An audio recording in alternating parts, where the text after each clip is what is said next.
ফুটন্ত গরম দুধের মাঝে এরকম এক বাটি পাস্তা ঢেলে দিয়ে দেখুন না কি দারুণ এক রেসিপি হয়। তো চলুন ফুল রেসিপিটা দেখে নেওয়া যাক। আর এটা করার জন্য প্রথমে আমি এখানে ফুটন্ত গরম পানির মাঝে দিয়ে নিলাম সামান্য একটু লবণ এবং রেগুলার ইউজের তেল, এগুলি দিয়ে পাস্তা দিয়ে নিলাম। আর পাস্তাটা দিয়ে 5 থেকে 7 মিনিটের মতো সিদ্ধ করে নিয়েছি। আর এখন তুলে নিব। আর এভাবে গরম পানির মাঝ থেকে তুলে সঙ্গে সঙ্গে আমি ঠান্ডা পানির মাঝে দিয়ে নিলাম। এতে করে পাস্তাটা কিন্তু অনেক বেশি ঝরঝরে হবে। তো ঠান্ডা পানির মাঝে আমি 2 থেকে 3 মিনিটের মতো ভিজিয়ে রেখে এরপরে পানি ঝরিয়ে নিলাম। আর এখন একটা সার্ভিং ডিশের মধ্যে নিয়ে সামান্য একটু রেগুলার ইউজের তেল দিয়ে এটাকে ভালোভাবে মাখিয়ে একটা সাইডে রেখে দিচ্ছি। আর এভাবে করে রেখে দিলে কিন্তু পাস্তাগুলি একদম ঝরঝরে থাকবে। তো পাস্তাটাকে এক সাইডে রেখে দিয়ে এখন একটা প্যানের মাঝে আমি সামান্য একটু তেল গরম করে তার মধ্যে দিয়ে নিলাম চিকেন।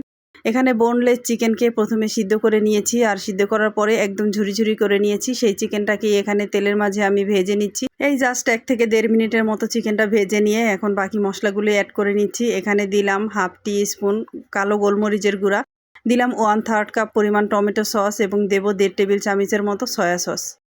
এগুলি দিয়ে আবারও চিকেনটাকে 1 থেকে 1.5 মিনিটের মতো ভেজে নিয়ে বাকি অন্যান্য মশলাগুলি অ্যাড করে নিচ্ছি। এখানে প্রথমেই দিলাম 3 থেকে 4টা রসুনের কোয়া একদম ঝুরি করে কেটে নিয়েছি, সেটাই দিয়ে নিলাম। দিলাম 4 থেকে 5টা কাঁচামরিচ ফালি এবং দিলাম 1/2 কাপের মতো পেঁয়াজ কুচি।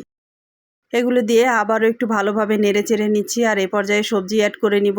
এখানে আমি দিলাম 1 কাপের মতো ফ্রোজেন করা গাজর কুচি। আপনাদের হাতের কাছে যে কোনো ধরনের সবজি থাকলে সেটা আপনারা অ্যাড করতে পারেন।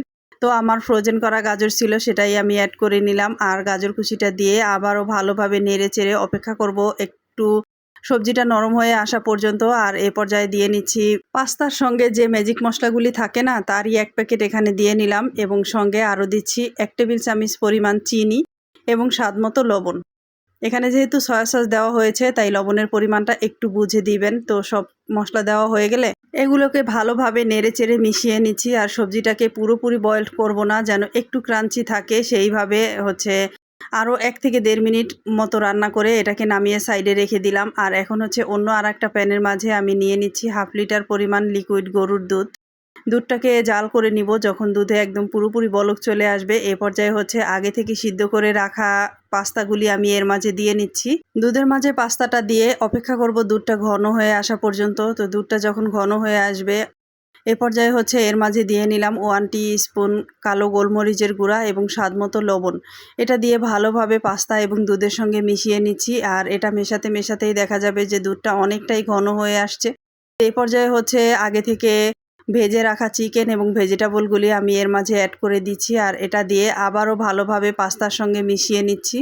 এ পর্যায়ে কিন্তু দুধটা অনেকটাই ঘন হয়ে এসেছে। আর এটা যেন আরও বেশি একটু আঠালো হয়, তাই এখন 2 টেবিল চামচ পরিমাণ কর্নফ্লাওয়ার রুম টেম্পারেচারে থাকা নর্মাল পানি দিয়ে গুলে সেটাই আমি দিয়ে নিচ্ছি। আর কর্নফ্লাওয়ারটা দেওয়ার সঙ্গে সঙ্গেই দেখা যাবে এটা আরও অনেকটাই ঘন হয়ে এসেছে। তো এই পর্যায়ে ভালোভাবে নেড়ে চেড়ে আমি নামিয়ে নিব। আর নামিয়ে গরম গরম পরিবেশন করে নিলেই খুবই মজাদার একটা পাস্তার রেসিপি রেডি হয়ে যাবে। তো আমি একটু পরিবেশন করে দেখাচ্ছি, দেখুন এটা কতটা লোভনীয় এবং আকর্ষণীয় হয়েছে এবং খেতেও কিন্তু দারুণ মজা হয়েছিল। তো এই ছিল খুবই মজাদার একটা পাস্তার রেসিপিটা আপনাদের কেমন লাগলো সেটা কিন্তু এই ভিডিওর কমেন্ট বক্সে অবশ্যই জানাতে পারেন। এবং ভিডিওটা যদি ভালো লেগে থাকে তবে একটা শেয়ার দিয়ে অন্যকে দেখার সুযোগ করে দিবেন। আজকে তবে চলে যাচ্ছি, দেখা হবে নতুন কোনো রেসিপি নিয়ে। সেই পর্যন্ত সবাই ভালো থাকবেন, সুস্থ থাকবেন। আল্লাহ হাফেজ।